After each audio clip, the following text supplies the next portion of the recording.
Thank you for tuning into the Back Page. It is December 7th, 2023. This will be episode 10 of the Back Page. I'm your host, Collin Crisp. I'm Coach Sims, and today we're going to be talking all about the college football playoff. We got our final college football playoff rankings of the year this past Saturday.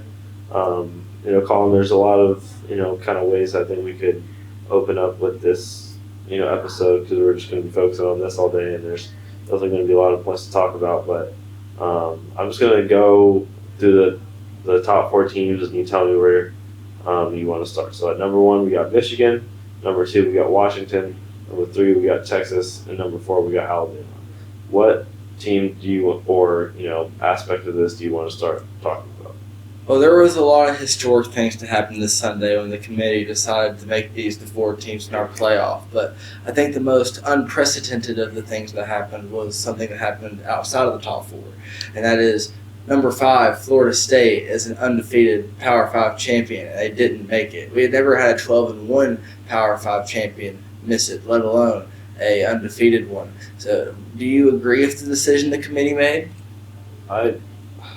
This is, I think, kind of the talk of the week, and there's kind of always this, every year there's this debate of whether the college football playoff is for the 4 best teams or the 4 most deserving, right? Like, maybe this team is a better quality football team, but this team has a better resume, and what do you pick over that? And so I think this is just a case where maybe talent or skill kind of won over resume here. My problem with this is, okay, I'm fine with the Michigan at 1. They were undefeated, won the Big Ten. Definitely looked better than Washington this final stretch of the year, right? I think Michigan and Washington were the only 2 shoo-ins, like when we woke up on Sunday morning, right? So I'm fine with the Michigan over Washington. I think 1 and 2 makes sense for both of those teams. I don't understand if you're going to say that you're picking the best team over the most deserving team. How is Georgia not a top 4 team in the country if we're just going off of talent and quality? And so, I obviously understand maybe you don't want to put Alabama underneath Georgia right after they beat Georgia, but I just have a hard time with the fact that Georgia, was number 1 to start the day on Saturday?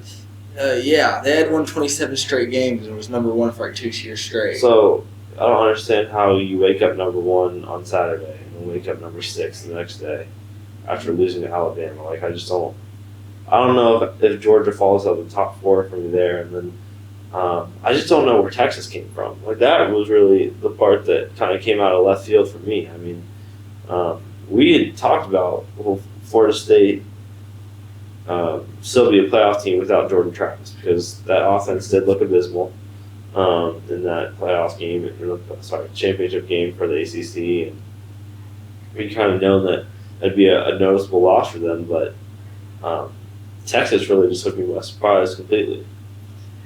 Well, for me, I expected Texas to make it personally, because I was going in there, and you were talking about how your 2 shoo-ins going into Sunday was Michigan and Washington. I thought Florida State was a shoo-in. Like, I didn't see how the committee would leave a Power 5 undefeated champion out. I didn't think that was in the cards. Whenever there was a quote Saturday, by one of the committee members after the SEC championship game when Bama won, and he said something along the lines of, this was always a vote to see who's the best 4 teams in the country.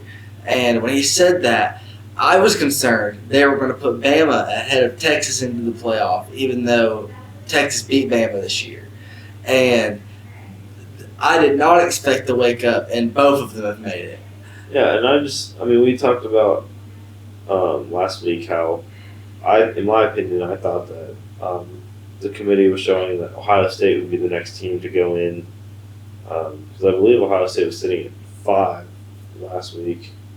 It was Georgia at 1.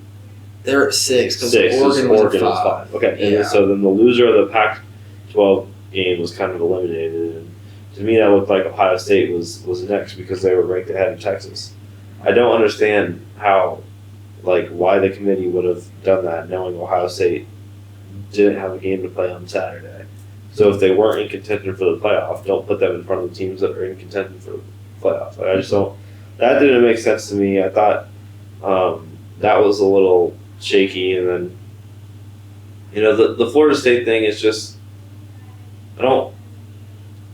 I understand Florida State's frustration here, but we talked about when Ohio State lost to Michigan. Like, is this really a team we really want to see in the playoff? Like, do we want to see them play Georgia? Do we want to see them play Alabama? Do we want to see them play Michigan? Like, are they prepared for that? Did we really want to see a Florida State team play a Michigan, play a Washington without Jordan Travis in this? Well, I don't think that. I don't know if you saw the Sunday show, viewer, but if you did, then I think besides Missouri's head coach's Connor Stalions joke, my favorite part of the whole Sunday thing was watching Michigan's elated joy in their locker room after being announced to be in the playoff deflate after realizing they were playing Bama in the semifinal. That clip of them just falling apart, no, because they had to play Bama, says a lot. Now, does that mean I think Bama should have been in? I'm not saying that. But I do think that Michigan-Bama is going to be a significantly better game than Michigan-Florida State would be. Yeah. Just because I don't know how Florida State scores enough on number one defense in the country to stay in that game. I just, I don't, and the fact that Alabama jumped 4 spots to me, I just don't understand. Because let's look at the teams that they jumped over, right? So they started at 8, I believe, to start the weekend. So that means they jumped an Ohio State team that lost to Michigan, who was number 1 in the country. So their only loss was to the number 1 team in the country now, in the end product, right? Mm-hmm. They also jumped Oregon, who lost in the Pac-12 championship. That's their second loss. All right, fine. They jumped a Florida State team that won all their games, won the conference championship, and then jump a Georgia team that they beat, in a pretty, I would say, not tight, but competitive game even down the stretch in that SEC championship game, right? I don't understand how, losing, it's one of two things, right? Like, I don't understand how losing to the number 8 team in the country in your conference championship, even though you're probably one of the best teams, completely ousts you from the Final Four if we're going off of what the best teams are. Mm-hmm. I don't understand how Alabama is, just because of that win, automatically in the 4th spot. Well, in my mind, if we're looking at best to most deserving, if we're looking at this comparison that the committee makes all the time, in my mind, if we were just going 4 best teams, and it had nothing to do with deserving at all, we're going to take the deserving component completely out. 4 best teams in the country right now are Michigan, Ohio State, Alabama, Georgia. In no particular order. I put Washington in there. I think Washington's in there. Well, in the second half of the season, they've looked downtrodden defensively. And Ohio State lost a really, really tight game with the number 1 team in the country. Yeah, I'm not saying that necessarily saying that Washington is my number 1 team, but we talked about kind of their not fall off, but struggles at the end of the season. But I think that's kind of redeemed when you beat Oregon for a second time in the championship game, because we had talked about how great Oregon looked as the season went on. Well, if we're looking at it from best, I think they go spreads, right? Because if we wasn't looking at these games on paper to decide who was getting in, then Bama wouldn't be in Florida State, in my mind. So I'm looking at Washington plays Michigan, Ohio State, Alabama, Georgia tomorrow. One of those teams, any of them. I don't think they're favored against any of those teams. Is Texas favored against any teams they would play in this top 4? They're favored against Washington already. Okay. So, if Texas is going to be favored against Washington, I know that, Washington be an underdog against those 4 teams. Okay. Now, I'm not saying that I think Washington shouldn't be in. I'm not saying anything like that. I'm saying that the best criteria is dumb. That's my takeaway from that, is that, in this instance, I don't think Alabama should be in the playoff, and out of the other best teams, Michigan should be in. If we're looking at Bama or Georgia, I'm not confident either of them should be in. Yeah, Texas, I don't know. I feel like the final four teams should have been Michigan, Washington, Florida State, and Ohio State. If we went off of, I don't know. To me, what logically makes sense, right? Because I don't like. Okay, great that Texas won their conference championship game. Cool. They still have a loss to Oklahoma, I believe. 0. Yeah. And we're ranked behind Ohio State going into the day. So, I don't understand why Ohio State would have had a higher ranking if they're just going to be a sitting duck, waiting to get past. So, I don't know. To me, I still think that, in my mind, Florida State should have been in just based off of they did what they're supposed to do. And I don't buy the four best teams argument, because why was TCU in last year? Exactly. I agree with that 100%. And the whole Florida State couldn't beat Michigan. Florida State couldn't beat Washington. How do you know? They haven't played. Going into last year's playoff, everyone in the country was like, oh, well, Michigan's a lock, and then TCU won. I'm trying to think of some of It was like a 3-touchdown spread game or something ridiculous. some of the obscure teams we've had. We had Cincinnati play Alabama that one year. I would argue that's the most deserving pick instead of a best pick for Cincinnati that year with the Desmond Ritter and The last time Washington made it. Sauce Gardner, Washington. Didn't Michigan State make it back to the day? That's what I was going to say. I don't know that the I understand it's a subjective pick, right? So it doesn't always have to be just enter it into a rubric and shoot out your point value, and that's how it ranks. But I just don't buy that the judgment has been consistent from this committee, even in the past 3 years. I feel like it's varied, and so the thing is, next year none of this is going to matter.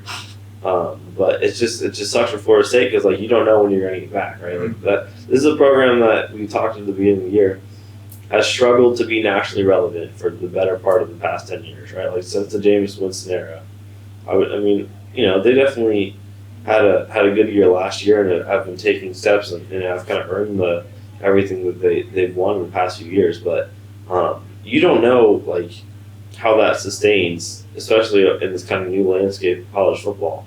And you just wonder, is it going to be the same for Florida State? Okay, let's say next year they're in, but maybe next year they're a bottom 4 seed in the new format and have to go into Tuscaloosa and have to go into Eugene and have to go into Columbus and have to go into Ann Arbor. Is that even a benefit? Is that any consolation? I just don't think so. Well, I think, and this is, odds are, since we're a Delaware Hayes thing, there's not a lot of Knowles fans out there. But if you're a Knowles fan, it's just so hard to swallow. But I think that in the long run, this might actually be good for your team, because let's compare the recruiting sales pitch of if they go get blown out by Michigan, or if what happens now occurs.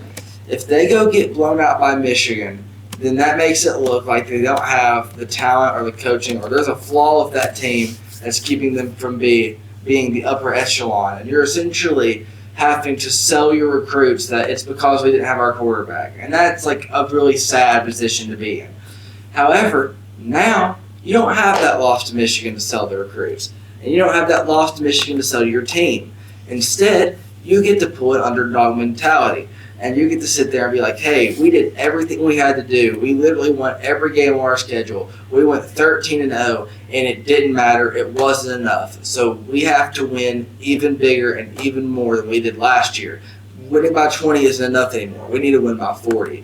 And that's the kind of underdog mentality, and we have to have this fight in us that can really corral a team. And Mike Norvell, I think that's their guy. That head coach, we've had this Mike Norvell question in Florida State for a couple years now. Is he the guy? Is he not? He's the guy. if you have an undefeated season in the ACC and your head coach is super young, then that's your guy. And he's been great at recruiting. He's been the best transfer portal head coach since it's been a thing. That's their guy. I think Florida State's one of the most promising teams trajectory future-wise in the country now. And next year, just based off what has happened this year, depending on how they sell this locker room, this could be exactly what the team needs.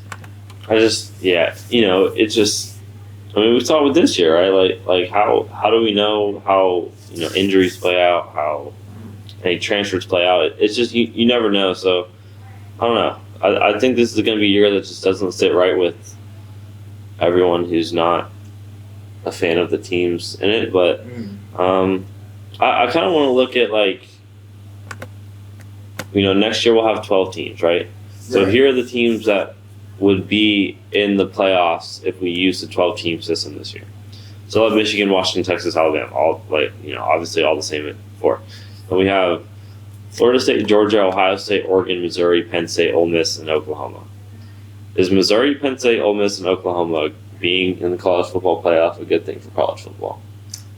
I am kind of old school in this mentality, and I'm going to say no. I know a lot of people disagree with me on this, and I'm fine with that. But I think the regular season is the best part of college football. Obviously, the playoffs are fun. If we have a really good playoff game, then that's valued. However, I would way rather value the Saturdays in the fall during the regular season where you wake up and anything can happen than we have 2 games on New Year's, or in this case, more than 2 games on New Year's. And for instance, the Ohio State-Michigan game this year, it hurt, I know. But that game had so much grandiose around it because the loser was probably out. And we just knew the loser was probably out. And we sat there and we watched the game, and it had such an intense feel because not only was it a rivalry, and not only was it the last one before this huge change of the sport came and the conference realigned and all of the shenanigans to get the Big Ten championship game, but the loser was out of the playoff because it was 2 versus 3. And we don't have that anymore. Both teams are going to make it in a situation like that. The only way you have an actual rivalry game that determines who's in and who ain't is if 11 plays 12, and that's way less fun. So I think it takes the regular season aspect of the sport and really dullens it. And considering the difference in how a talent roster is assembled in football to basketball, I'm not sure if the March Madness component they're kind of going for, where they're wanting to bet on an underdog story, but 11 beating a 6. Well, I'm not sure that's going to be as common as it is in basketball, just because there's so many more teammates on the team that have to be good and different complementary things that happen on a football team that way more gears that have to be greased for things to operate well. And in college basketball, if one gear falls off, then that's a huge chunk of the operation, and that makes you very upsettable. But in football, if you lose one gear, you still have the majority of your team. You're still good. And I think that with the spreads being the way they are, and if right now there's 6 conference lock-ins for the new playoff era, and that means that 6 conference champions are getting in. So SEC, Big Ten, obviously, probably in this case a Big 12. The Pac-12 is going to be gone. The ACC probably gets in. So that means there's going to be 2 group of 5 schools make it, at least. And I just don't see how a Tulane versus a Alabama is ever going to be an upset, ever. I just don't ever see how Tulane wins that. And I don't know. I think it makes more blowouts in the playoffs than we already have, and we already have too many of that, and it takes value off the regular season. I think it's not good for the sport. I think it's the wrong direction. Yeah, I mean, statistically, right, the odds are some team's going to make the run one year, right? It's going to happen eventually, but, I'm not, that could be in 2075. I just don't know that 12 is the right amount. I think, 6 could be, 6 or 8 is kind of your sweet spot, because if you have 6, you just have the first 2 teams get a bye. If you have 8, it's just straight up quarterfinals.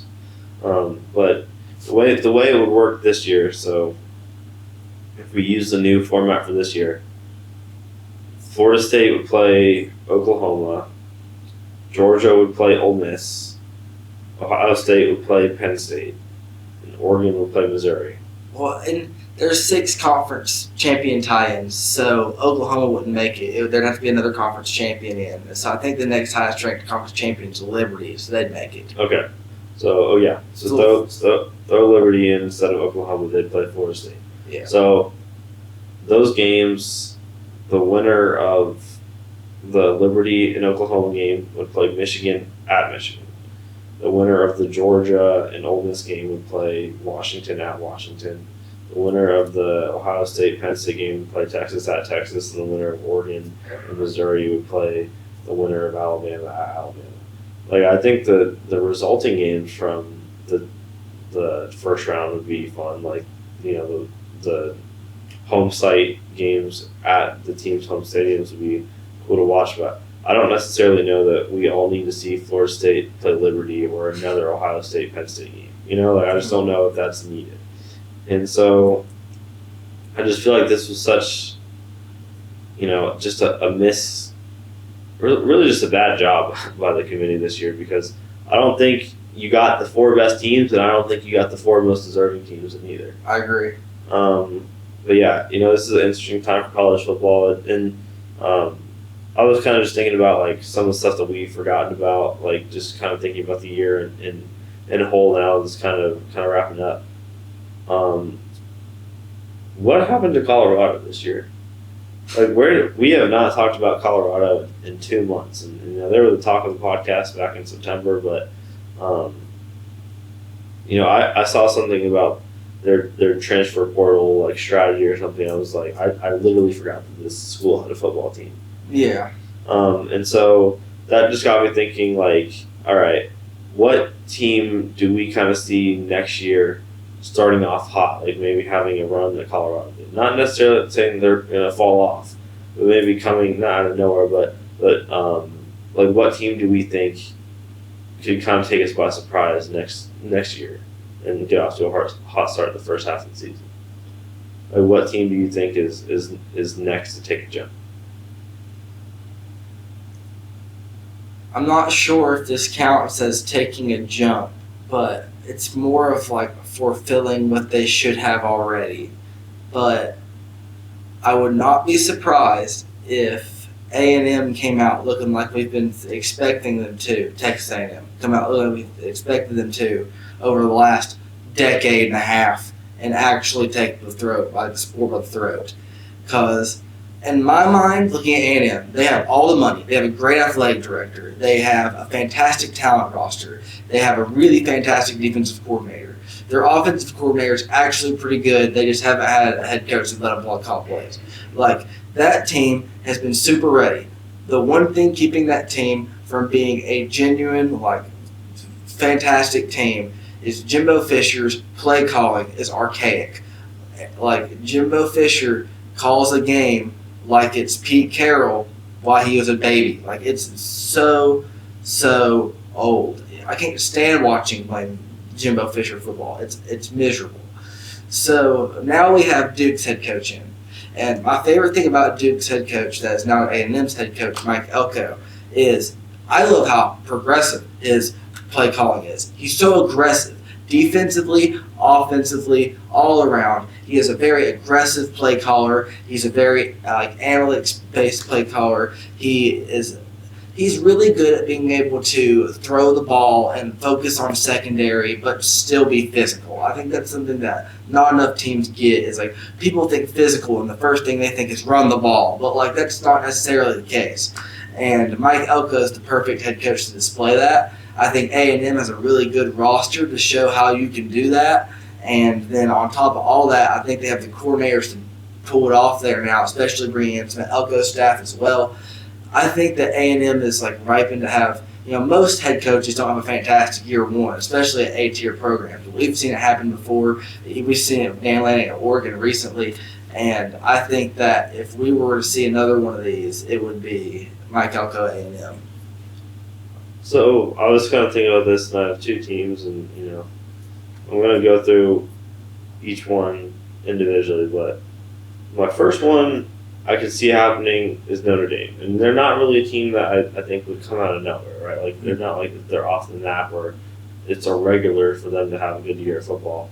I mean, they were in playoff discussion. I think the year Cincinnati made it because they put them in South Bend and won, and kind of knocked them out. But obviously, like I mean, I would assume Sam Hartman is moving on from Notre Dame, right? Mm-hmm. And so the talk that I've seen is that Riley Leonard's heading to Notre Dame, like from Duke. So that's kind of the conversation that I've seen happening, and that he's kind of been put himself in like a no contact status for other schools other than Notre Dame. So that looks like that's kind of going to be his destination. I could see them, kind of maintaining the hype that they had at the beginning of this year. But another team is one that you've kind of had appreciation for throughout the year. I think Iowa's set for kind of a step forward, right? Like, I mean, this is a team, talked about their best player on the team as a punter. And that's not really a good sign for your football team. But they do have a very good defense.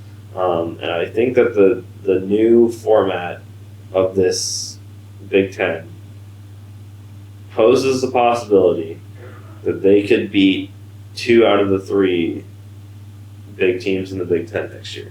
And honestly, I'm not sure if they play some of the West Coast teams or not. But I think just the new no division format and the possibility of them maybe landing a transfer quarterback, nothing's out of the question, right? Like, could they be the ones to land Dylan Gabriel? Could they be the ones to land? I'm not gonna say his last name, DJ from Oregon State. Like, there's a lot of possibility here, and I think they're a team. Maybe I look stupid. The next people that run the sports podcast for Talisman can pull this up in a year and say I look dumb. That's fine. But I think Iowa's going to be a team where I think we could see them go undefeated in their Big Ten play. I don't know if that's. Let me check the Iowa football schedule for next year. And let me see if that's feasible. But I don't know, something about this Iowa team. I think they look like they're ready to take a jump and kind of be similar to what Michigan State was. I would say like 5-7 years ago in this new format of the Big Ten. yeah. But yeah, I mean, well, the biggest talk of the transfer portal, I guess, locally has just been Kyle McCord hitting the portal. Yeah. What are our thoughts on Kyle McCord hitting the portal? Because I've seen some varying things on the internet. Honestly, when I got the notification the other morning on my phone that said he was gone, my first thought was good for him. Like, good for him. Get out of town. Like, not in like a I don't want you here, but in a like the fan base has just decimated this man. And frankly, I don't think he's been that bad. Like, he hasn't been terrible. He just hasn't been as good as we wish he would have been. He wasn't C.J. Stroud. No, he did not fill those shoes, but he has not been terrible. So I don't think that he is ever going to be a championship caliber quarterback here at Ohio State. I think Ryan Day told him that, and I think that he's going to go somewhere else where he can succeed more at a team of his level, and I think good for him. I hope that he goes somewhere, and no matter where he goes, as long as it's not a rival of ours, I hope he does fantastic. Yeah, my thing is just like, he definitely, okay, we talked about him not being C.J. Stroud. I feel like for the majority of the time C.J. Stroud was here, the talk was that he's not Justin Fields. Like, there was always that comparison aspect. I think C.J. Stroud's last game as a Buckeye was his best game. And, we kind of saw him develop and grow over the course of his 2 years as a starting quarterback. And I just, I part of me wants to say I want to see that with Kyle McCord, but I don't actually want to see that with Kyle McCord. I don't know if I have the patience as a Buckeye fan to sit through another year of the quarterback play that we saw from him at times. And so part of me is kind of happy that it's just something fresh is coming in, but I don't always know that new and better are the same thing. My question is, do you think that this was his decision, or was it a bit of a suggestion from the Ohio State staff? Oh, I think it was totally a suggestion from the staff, because in my mind, what lost us the Michigan game? his play, and that's sad, but it's the case. And I don't think Ryan Day, with the fan base that we have, and despite his incredible track record, and I think it is absolutely absurd for him to be in hot seat conversations. But the talk on some Ohio State message boards would have you think he's out of there tomorrow. So I don't think that Ryan Day is in a situation where not only he obviously doesn't want to lose Michigan again, but he probably feels like he can't. He just can't lose Michigan again because he's like job security. So I think that looking ahead, we're trying to make a team that can beat Michigan and other playoff caliber teams. And I'm not sure that team that he has envisioned in his mind that can beat Michigan and beat Georgia and beat Bama has Kyle McCord on it. Yeah. I'm not sure there's a quarterback. He has the quarterback for a team that can host the trophy at the end of the year. So I think that this was a coaching decision. Like, hey, I don't think you're going to be the starter next year. I would recommend you, I hope you have success at other places. Top stuff. Yeah. All right, so I pulled up the Iowa schedule for next year. We're going to run through each week. You tell me what you see from each result. Week 1, Illinois State. They got it. Iowa State. I like to say they got it. Troy. For sure win. At Minnesota. And that was their one upset they had this year on them. I don't think they'll let it twice in a row. So I think Iowa gets it. Okay, so they're 4-0. Yeah. Coming into Columbus week 5. Oh, we beat them. I think Buckeyes got it. Okay. Hosting Washington week 6, and I'm assuming no Michael Penix. Yeah, no Michael Penix and no Rome either. I wish I knew if Kalen DeBoer, the head coach of Washington State, because I think there's a chance he leaves in the offseason. So I want to say Washington wins, but if their head coach leaves, I'll change that. Okay. So then at Michigan State. I say Iowa wins. Versus Northwestern. Iowa wins. Versus Wisconsin. They have such a bad track record against Wisconsin. I think that there's a year they win it. I don't know. Luke Fickle though. That's a good game. It's at Iowa. I guess I'm going to go. I want to go with the home team. Let's say Iowa wins. At UCLA. UCLA. At Maryland. I'm going to go Iowa. Versus Nebraska at the end of the year. I'm going to go Iowa. Okay, so the losses you have are Ohio State, Washington, Wisconsin, and UCLA. I think, God, it's just going to be tough with the new playoff system to even make a judgment. Personally, I see them beating UCLA next year. Okay? And I also see them being able to beat a Washington team with no Michael Penix and no Rome and possibly no head coach, right? Mm-hmm. So that leaves the Wisconsin and Ohio State losses. I don't, maybe they do drop one of them. But I think there's a chance that they can split the Ohio State and Wisconsin, pairing. Yeah. If that happens and they go into a Big Ten championship with one loss and maybe play let's say Michigan beats Ohio State again.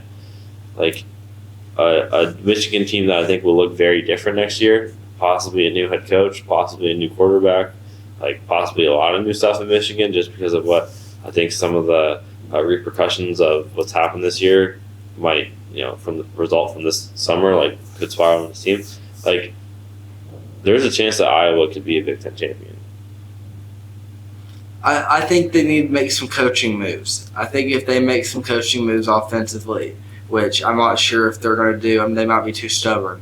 But if they can make some changes offensively to their coaching staff, I 100% agree with you. Yeah. And this is just a fun theoretical, Can you pull up Kansas State's schedule next year? Rabbit hole that we went down. But, I just was thinking about that expanded playoff. What are some of the possibilities of playoff teams that we see next year, knowing that we have 8 more teams possible to play for that national championship? So this is kind of an out there thing to say, but I think that, keep in mind, audience, to get a bye next year in the playoff, you not only do you have to be a top 4 team, but you have to be a conference champion. And there aren't going to be that many good conferences left next year. So odds are we're going to have a strange bye or two. That's where we're at. I think Kansas State is going to be at least a prime candidate to be one of these weird byes, because Oklahoma and Texas leaving the Big 12, right? And that leaves a lot of up and down in the Big 12 left, and Kansas State might be your best option in terms of who is going to be sustainably good from here on out, which is so weird to say because it's just a couple decades ago where Kansas State had the lowest winning percentage in the history of college football. But now they perennially looked like at least a bowl team, and now under, I think his name's Chris Kleiman, but I could be wrong, they're now just good every year. And you take Oklahoma and Texas out of the Big 12, I'm not sure who's left over to be like, oh, yeah, for sure. So let's look at their schedule next year. Right. I'll just do the same thing and run through it. So K-State, UT Martin, Skyhawks. Kansas State wins that. At Tulane. I don't say Kansas State wins that. Arizona at K-State. Kansas State wins that. All right, then they go to BYU. Kansas State. They go to Colorado. Kansas State. They go to Houston. Kansas State. They go to Iowa. Four? Kansas State. That's 4 road games back to back. Yes. Then they host Arizona State. Kansas State. Host OK State. Kansas State. Host Kansas. Kansas State. Host Cincinnati. Kansas State. And then go to West Virginia. Kansas State. Where's the losable game, dude? I don't know. I could see them dropping that Kansas game. I could see them losing at West Virginia if they stay good like they were this year. I could see them losing to a shiny Colorado team. I don't know if it'll be that good next year. I mean, if that game's played before Halloween, Colorado might be be amazing. So, but even then, we look at this. I mean, in Arizona's probably going to finish the year ranked 15th in the country this year. Oh yeah, but 14. But that game's at Kansas State, though. I'm not saying there's a chance I'm not saying they are going to go undefeated, but in the Big 12, if you get 10 wins, odds are you're in your conference championship game, and based off their schedule, it's hard to find a scenario where they lose 3 games. Okay. So I could see them. I think their floor is 9-3, and that would be them really underachieving. And that's not because they're just that great. It's just because of where their schedule's at. And then their ceiling is undefeated. I think it's more likely they go undefeated than go 9-3 and 10-2, 11-1. That's a likely option. They go to the Big 12 championship game. What are the best teams left in the Big 12? Kansas, West Virginia, Oklahoma State. These are all very winnable games. I think Kansas State's a prime contender to get a bye next year. So we go back to kind of the original question with the expanded playoff. Is Iowa and K-State being playoff teams something that we want to see? Me personally, no. Because think about this. Kansas State's your 3 seed, okay? Because they are the 3rd best conference champion. And we're going to assume the ACC was mid next year in this scenario. But then, let's say Alabama didn't win their conference and they're riding a 7, right? So Alabama plays a really bad number 10 team, and then they go on, blow them out, and they go on to the quarterfinals. That means an Alabama team that has, we're going to say, 2 losses, they're both to Georgia, okay? And now they got to play at Kansas State, who is 11-1 but hasn't played a good team all year. Alabama's number 2 in strength of schedule, and their only loss is just the number 1 team in the country. Alabama beats them by 50, and it's the quarterfinal. That is a sadly common scenario. So, and I think that I'm not even super against the 12-team playoff. I'm more against if you're going to make it to where there's so much conference expansion, and we're essentially getting closer and closer, just having a power 2. Do not make there be 6 conference tie-ins, because then that means that you automatically have a Liberty or a Tulane every year, and then now there's Kansas States and Miami's getting buys. I mean, in my wildest dreams, the Pac-12 and the Big Ten just become one thing and then play their essentially conference championship game in the Rose Bowl. But I just think with the kind of the fragmented ways these conferences are going to expand, we're going to have 2, maybe 3 real power conferences left. So I'm not sure that the upcoming format is going to be suitable for that. But to wrap it up, we got 4 teams left. So you know what I'm going to make you do. Give me your picks for this weekend. Okay, so Not this weekend. Sorry, the playoff. yeah, New Year. Yeah. Okay, I'm gonna start off Washington, Texas, because this is the game I'm least confident in. Okay, but I look at this game and I say both offenses are absurd, right? I think that if you're doing a quarterback comparison, Penix is better than Ewers, but Ewers has also been injured, so we're not confident in that. Offensively, I have faith in both teams. Defensively, I have no faith in Washington whatsoever. Just passing defense-wise, that secondary has been burnt toast for a while. And we have let's see, 6 games to finish the season, and their most impressive defensive performance was against Oregon last week, yes. But if I'm looking at a weakness in one of these teams that I think could be exploited with 3 weeks of preparation, my brain goes immediately to, Steve Sarkisian in Texas and Quinn Ewers and Xavier Worthy and that explosive passing offense has 3 weeks to prepare for a Washington defense that has struggled against the likes of Washington State throughout the year. I just think that Texas is going to be able to put up a lot of points. I wouldn't be surprised if Texas ends up winning like a 52-42 type matchup where it's really explosive and there's a lot of points. It kind of looks like last year's Michigan-TCU game with a lot more passing yards. And we get to the end of it and we're like, that was explosive, but it felt like Texas's game the whole time. Like, I think that's where that one's the Rose Bowl this year, I believe, right? So that's what the Rose Bowl is going to look like. And I don't think it is. Is Michigan in the Rose Bowl? I think so. Okay, well, whatever one Washington is, that one. Okay. I think that's the Sugar Bowl. Sugar Bowl. Okay, Sugar Bowl, Washington, Texas. I think the Sugar Bowl is Texas to win. If it's the Sugar Bowl, then they got the geographical advantage too, so Texas. Rose Bowl, Michigan, Alabama. I think Alabama wins this game, and I don't know. I wish that they could both lose, honestly, because I sit there like I don't want Michigan to win, obviously, but I don't want Bama to win. They don't deserve to be here. So like I wish they could both lose, but I think looking at it, they both have incredible defenses. That's the reason they've been so good this year is their defenses. And I think that Alabama's defensive numbers are a little deflated because of how difficult their schedule's been. But compared to Michigan's, I think their defenses are actually pretty similar statistically. It's just Alabama's had such a much more difficult schedule than Michigan. And then offensively, they kind of run the same style offense. They don't really put the ball in their quarterback's hands as much as they'd like to. And instead, they just physical you as much as possible with screen passes and physical wide receiver blocking and a lot of running the ball and tight ends that can go out and block and like a whole lot of just like, we're going to wear down your defense. And then there's also 2 defenses that have seemed really unbreakable. So I think that this is a game that's going to be a really smash-mouth type, like clock management style game. It's going to feel like a fast game when you're watching it. And then I can't find a position on the field where I'm like, oh, well, this team has a major advantage. So instead, I went to the coaching staffs. And I think Alabama has the younger team, but I also have Nick Saban on their sideline, which is like a cheat code at this point.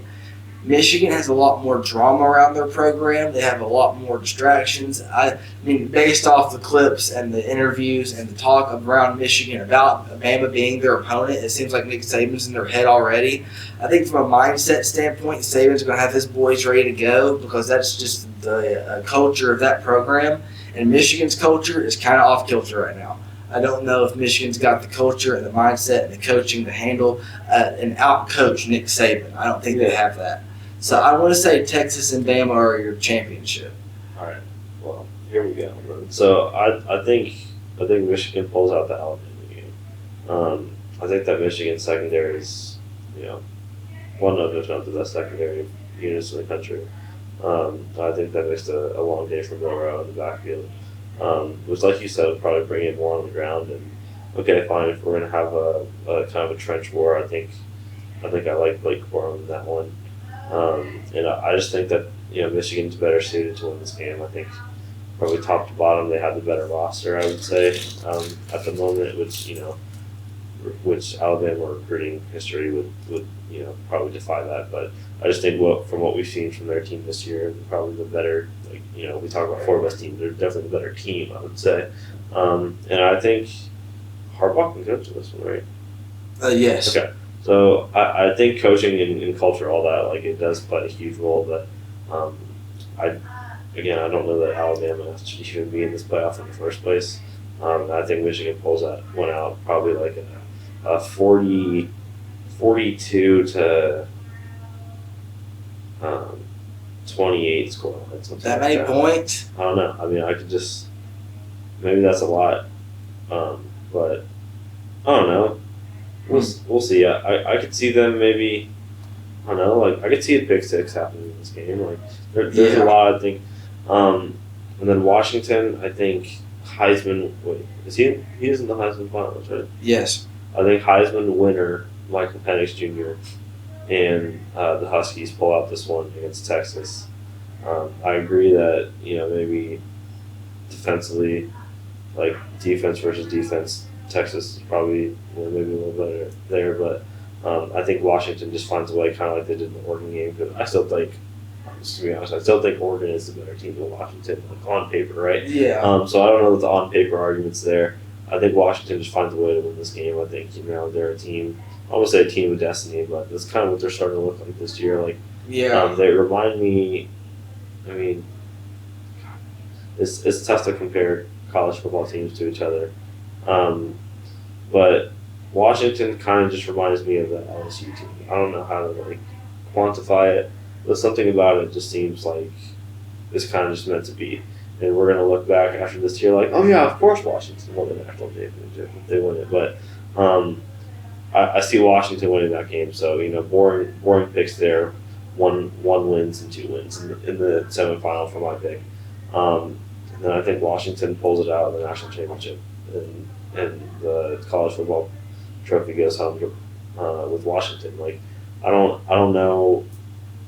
Like I said, that is a great secondary for Michigan, and this the Michigan Washington matchup is what I hope we get in the national championship. I think that'd be the best game to watch out of all the possible scenarios. But I just think I don't know. Something about I just kind of like my Arizona Diamondbacks pick. I just like the vibe of this Washington team. That's fair. But I think they do have a great offense, and I think if they can just hold that Michigan offense to 24 points, I think they have a chance. And so. If they can kind of make it a slugfest similar to what we saw with Ohio State this year, I think Ohio State kind of gave the blueprint, maybe just didn't execute it to the highest level. Yeah. I think Washington does win the national championship this year, and I think Michael Penix wins the Heisman. So I don't know, something about it just reminds me of that 2019 LSU team. Probably won't have the best quarterback and the best receiver in the league result from this team. I don't think there's a Justin Jefferson on this team. I don't know that Michael Penix is Joe Burrow, but I don't know. I feel like it's kind of funny because they've probably been the team that's been in recent weeks most secure in their playoff spot, but they're the lowest brand recognizable team in here. So I don't know, let's say they're the underdog, but I do feel like they're kind of the little brother of the group right now. Oh, they definitely had underdog mentality going into the thing the whole year. Just because, they're the team that has the least success in their program, and they have the less of the recruiting rankings, and they had the least preseason hype. And even there's been a lot of games they've played, Oregon and Oregon State, where they went into that thing big underdogs despite being the higher ranked team. And people have been doubting this Washington team all year, and heck, I am now. So, everybody, the media has been pretty this team's going to lose, and they just keep proving people wrong. And that's why I said I think Washington, Texas, out of the 3 games I have predicted of Bama beating Michigan, to Texas beating Washington, and Bama beating Texas in the championship, I think that what I'm least confident in is Texas beating Washington, just because Washington keeps proving people wrong all year. They've been an underdog in the eyes of many, and they've proven people wrong week after week. And I would not be surprised if they pulled one on me in the not championship, but the playoff. All right, this has been episode 10 of the Back Page. We'll be back next week to maybe talk about, kind of our usual wide variety of sports, I think. But I thought it was fitting this week to kind of stay within the college football realm and just focus on that, knowing that that's the this is the talk of the sports world, I think, at the moment. So, I'm Carter Sims. And I'm Collin Crisp. And you can find our episodes on Spotify and YouTube.